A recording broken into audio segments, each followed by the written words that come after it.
Welcome to the shop, everyone. This is going to be my little attempt at a shop tour.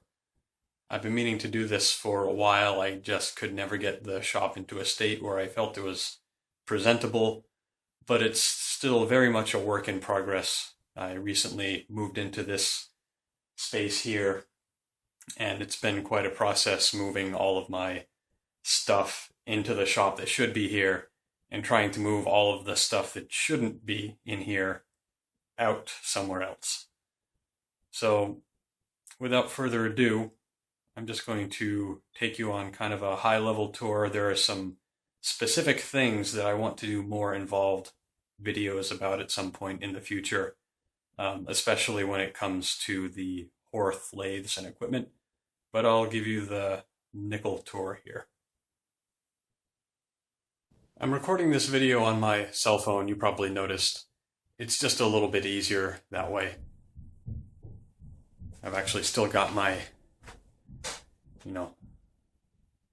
quote-unquote real camera set up here on the tripod. I'm not really, comfortable using my real camera for stuff like this where I'm carrying around shooting by hand. It doesn't seem to autofocus quite as well as the little cell phone camera that I have here. As you can see, it's a beautiful fall day outside. This is the time of year when my car will be covered with something pretty much all the time. Right now it's leaves. Soon it'll be frost and then snow and ice. I really live in the wrong part of the country to be not a big fan of winter. This is the front of the shop, looking through the sliding patio doors here. I won't be moving any real big stuff in and out, but that's fine. I don't foresee a need for that. In front of the doors, where we've got plenty of natural light coming in, that's where I have the watchmaker's lathe set up. And the bench that it's sitting on is just an old sewing machine table. $5 at a yard sale. Neat thing about this is that it has storage underneath the seat here. Put all my watchmaker's lathe crap in there.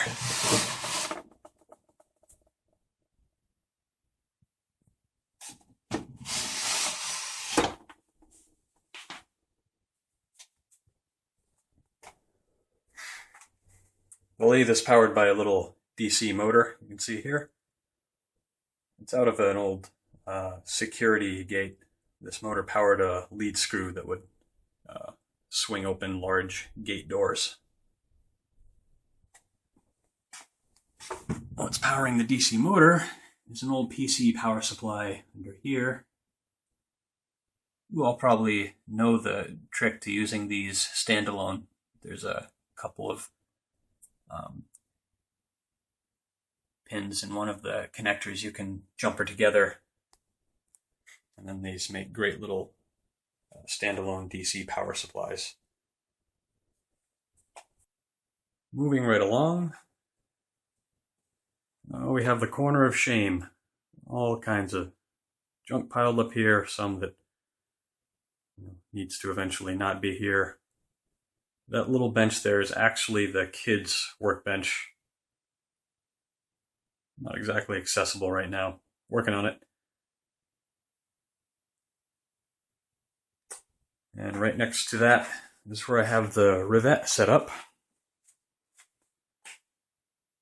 It's pretty close to another light source here. We got the door with some glass in it.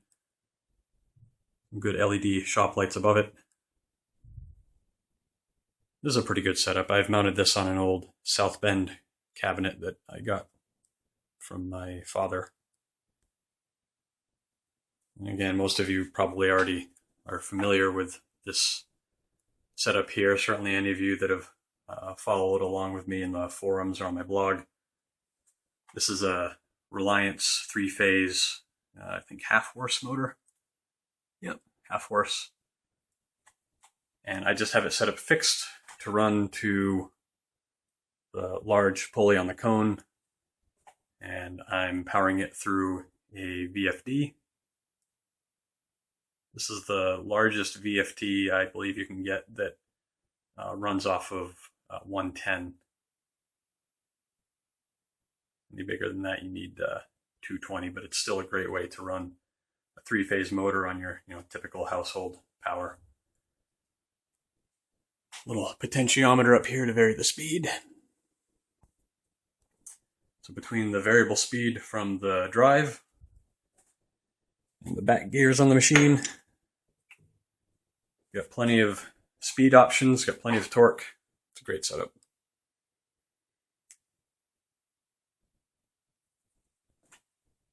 I did not expect to end up with a radial arm saw in here. I'm not going to keep any woodworking equipment in here really, ultimately. But just for now, I didn't have a better place to put it. Moving right along. Bins. Bins full of mostly Horth-related stuff. There are a few bins here that are parts, tooling, and fixtures for other things. Some of it I haven't figured out yet. This is miscellaneous stuff, some of which is Horth-related, some of which is not. Spare parts. As we get further down,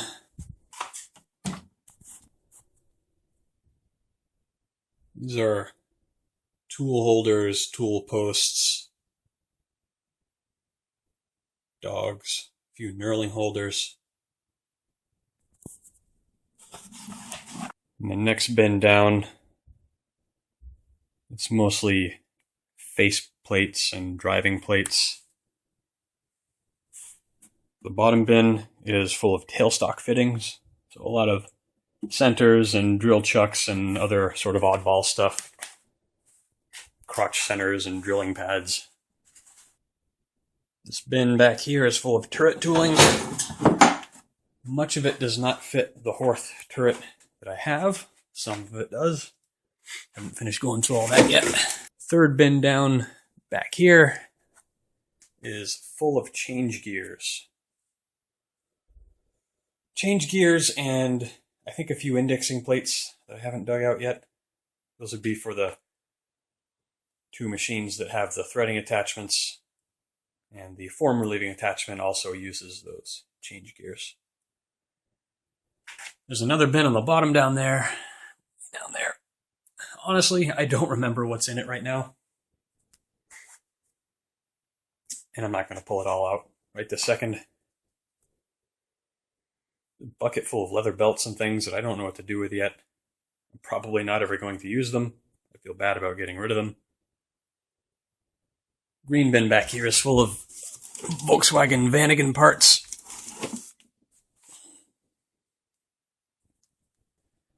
And then over in the corner here, this is still a whole bunch of mostly automotive hand tools. You can see some chemicals and lubricants. Most of that stuff will be left in here, but obviously a little more organized. So eventually the idea is that this whole corner will have my large workbench from the other room where my old shop space was. It's a pretty long bench. It'll go almost all the way to the door up here.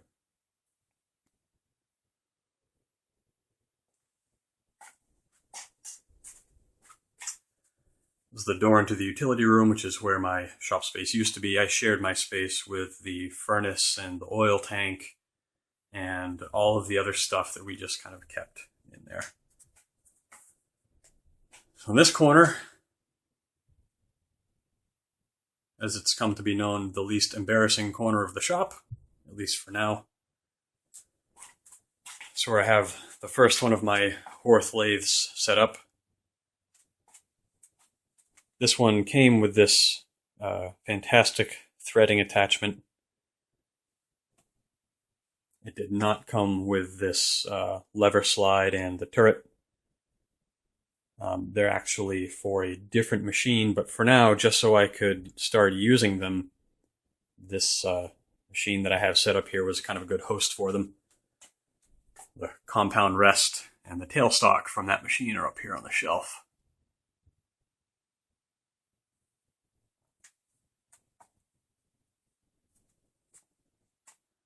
This machine is neat because it's sort of all original.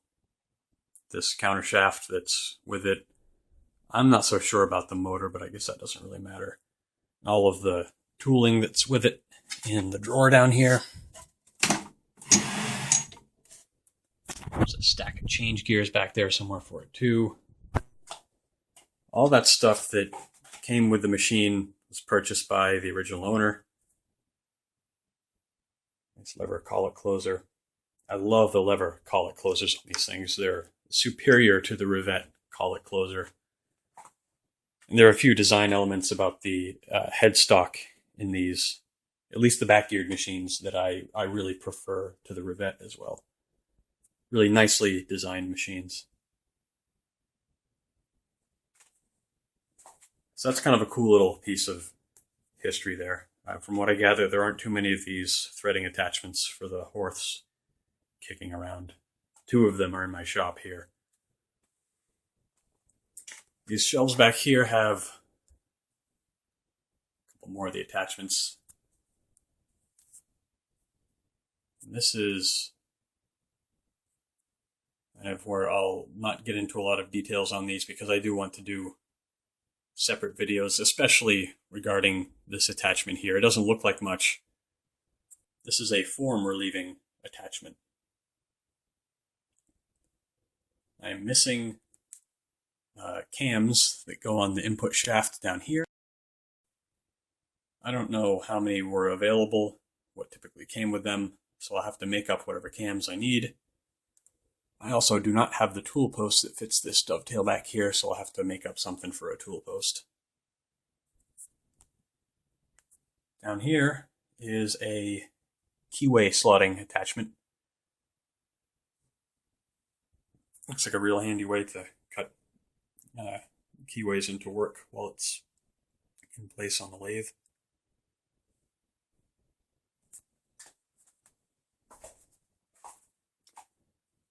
Underneath this bench, on the floor here, you have more Horth lathes.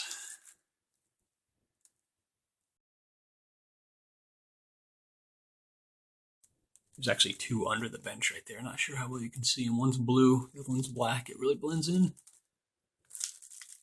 This one down here is actually a parts machine. I don't know if it's worth salvaging it all, or it's probably just best left for parts. It really is in rough shape and missing a lot of pieces. The rest are complete and fine. Some are back geared, some are not. I think both back geared machines that I have are 4NS. And then there's a few 4NS machines with plain non-back geared headstocks. And there's a couple of 5NS machines as well. A couple of oddball attachments back there that I'll get into another time in another video. So far, nobody's really been able to figure out exactly what their function was.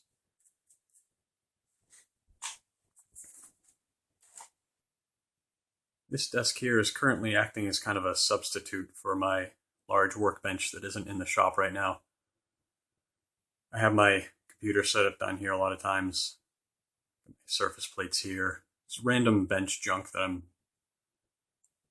I have out for whatever reason. Ultimately, this will be moved back into another room.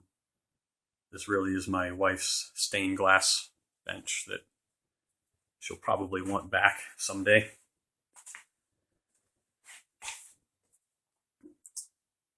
Shelves along here that are partially filled with garage stuff, and then have been partially populated with workshop stuff. Books, of course, collets, 4NS, 5NS collets up there on the top. You probably noticed back here on these shelves, just collets as far as the eye can see. My little Chinese mill, little machine shop, high torque mini mill. Good little machine. I like it quite a bit. Used within its intended limits, maybe even a little bit beyond its intended limits. It's a great machine. Again, might be familiar to some of you, the workbench that I made for it.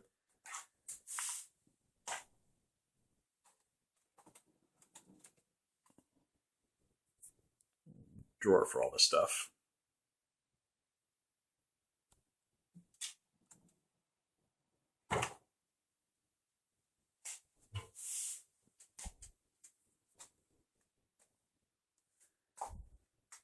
Down here on the floor,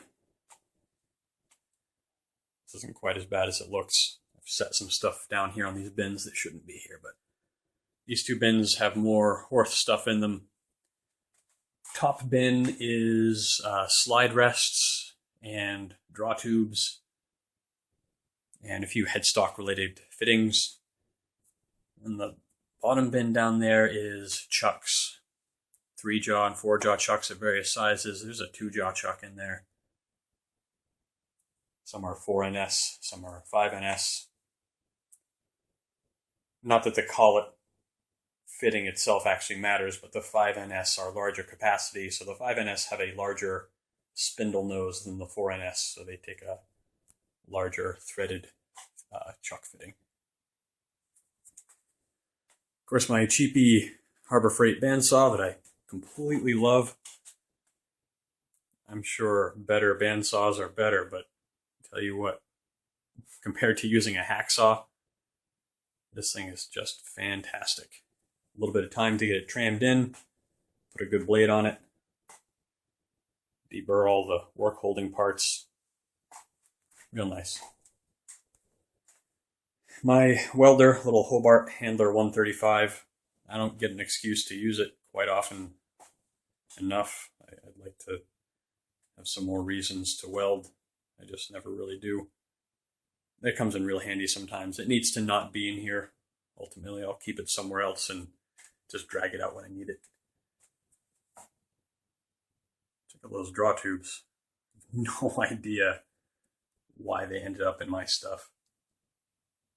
They do appear to fit 4NS and 5NS lathes. Well, that is to say they thread onto the collets, but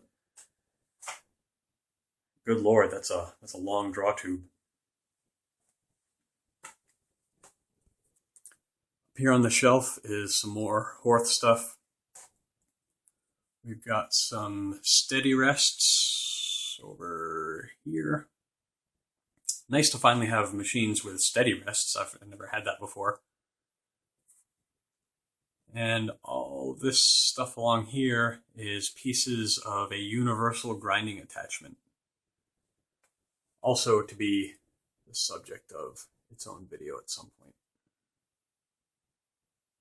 I'm really looking forward to getting that set up eventually. Hey, look, it's collets. These are step collets, pot chucks, step chucks, whatever you want to call them. Some 5NS, some 4NS. Red box down there is full of collets. The rack on top of it's full of collets. We've got some collets here.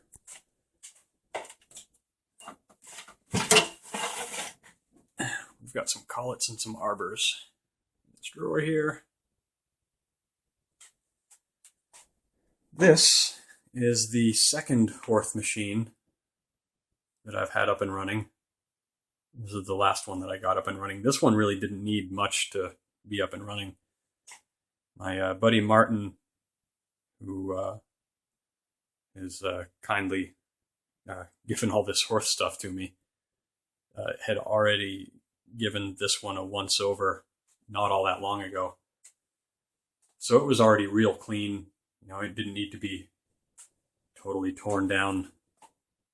And it's been set up, mostly as a gear cutting milling machine. don't know exactly what's going on with the power transmission arrangement down here. I fiddled around with it a little bit. It seems that it's just going to drive one step on the cone on the headstock for now. So unless I want to put a different arrangement on there, I don't think I'll get any different speeds. But since I plan on just using this for, primarily gear cutting, I don't think I'll need different speeds. The neat thing with this is a 5NS machine. It's got the nice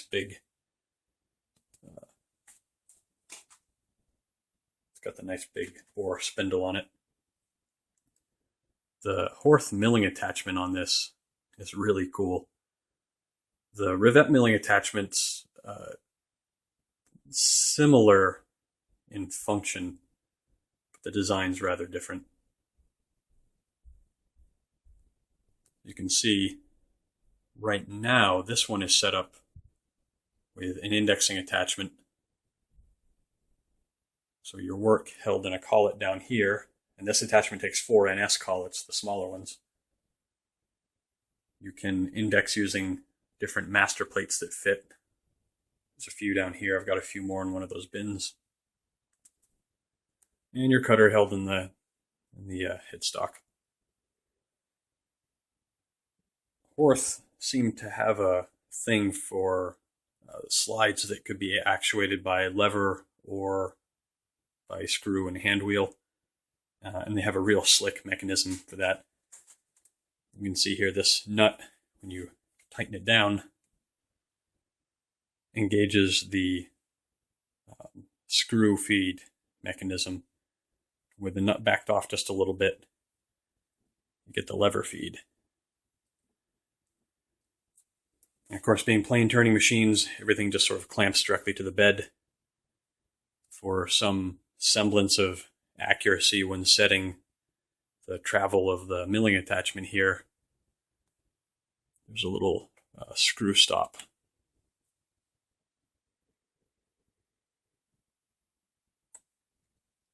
Vertical travel up here. Another axis of travel here. Pretty slick. So far I've only used it for slotting screw heads. Really looking forward to doing some gear cutting on that at some point. Brings us back around to where we started with the watchmaker's lathe. And of course, I almost forgot. Just in case you didn't think I had enough collets, I've got this green footlocker full of collets. The ones in the top are a kind of an oddball collet. They're not 5NS. They're not quite 5C, but they're very close to 5C. As I recall, the length differs from a 5C a little bit.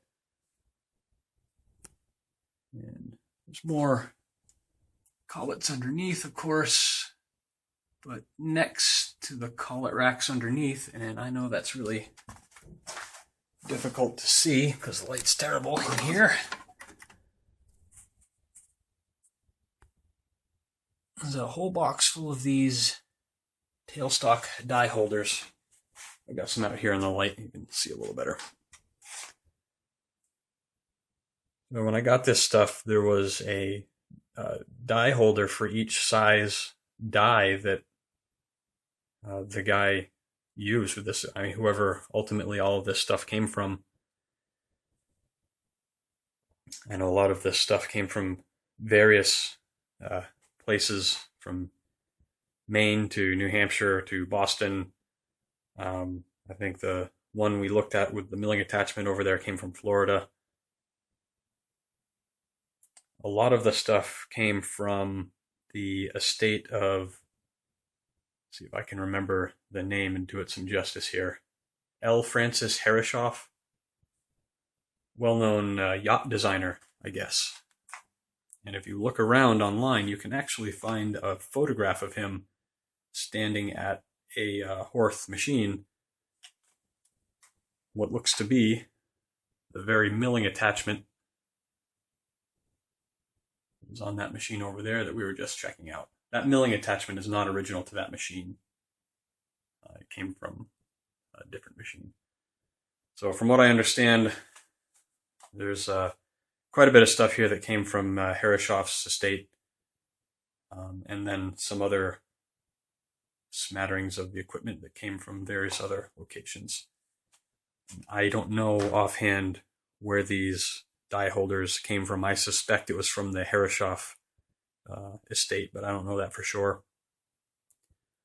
Every die that the guy had one of these holders with it, which is kind of nice.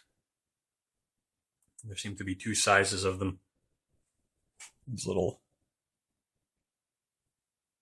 smaller ones here. And if you look, a lot of these dies made by the Remington Tool Company, I believe, in Boston, like Horth and Rivette were. They're pivoted on the bottom. So I'm sure a lot of you have seen the split adjustable dies before, but this is the first time I've ever seen any that had an actual pivot on the bottom of them like this. There's not much movement, but there's a little bit. It's a very cool design. Yeah, here we go.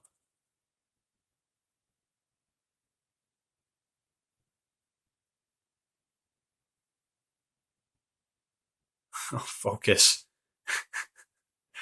Don't make me get all AVE on you here. This is ridiculous. There we go.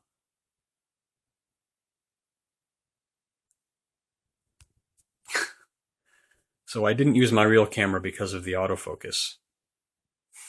Looks like I might as well just use the real camera. So the Horth die, manufactured by Remington and M Co. Boston. Very cool. So you might be wondering to yourself, what am I going to do with 1, 2, 3, 4, 5, 6, 7. Wait, I didn't count right. 1, 2, 3, 4, 5, 6, 7 Horth lathes. Well, that one over there is going to continue to function as is. This one here, I will have set up for just general use if I need to use it for its thread cutting capabilities. If I need to use the form relieving attachment, which requires the threading attachment as well, then that'll be the guy that I use. All along here, currently where the mill is, where this desk is, my plan is to have 2, maybe 3 more of the machines set up similar to here, so oriented this way.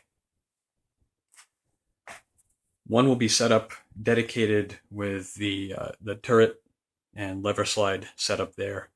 Really handy for repetitive parts. Especially, I like making my own screws for projects. And for stuff like that, especially, having this turret is super, super handy. The grinding attachment that I mentioned up on the shelf there, I want to get that set up on one of the machines, a dedicated universal grinding machine. I think that would be really useful. Not the easiest thing to set up from the look of it, but I think I'd get some great use out of it. That is by no means all of the stuff that I want to show you guys, but as I said, some of it I'll wait until future videos when I can focus, in detail on specific tools or attachments, especially when it comes to the Horth stuff. it's so kind of oddball and special that even if there's not a lot of interest out there, just because there's so few of the machines and in actual use, in comparison with the other stuff you usually see in home shops, that there just aren't going to be that many people interested in it. But it doesn't matter. I want to cover it for the sake of documentation, if nothing else, and so that maybe some people can learn about this cool oddball stuff that used to be legitimately useful in manufacturing and prototyping shops that let you do some stuff on a plane turning lathe that some people these days might assume you just need CNC for, or they might think you need some really fancy, expensive equipment. If you're watching and there's anything that I showed or talked about or something that caught your eye in the background that you'd like to know more about, or you have questions, definitely leave some comments. I make sure to always read the comments. I try to even reply to all of them. I don't have that many yet because, I'm pretty small time. But I enjoy the interaction with people who care to take the time to leave a comment. I really do appreciate it. As I say, I'll continue to go through in detail, some specific items that I think are interesting. But I don't know necessarily what you guys would find interesting. So I'd be interested to hear that. Anyway, that's about it. Thanks for watching, and I'll see you next time.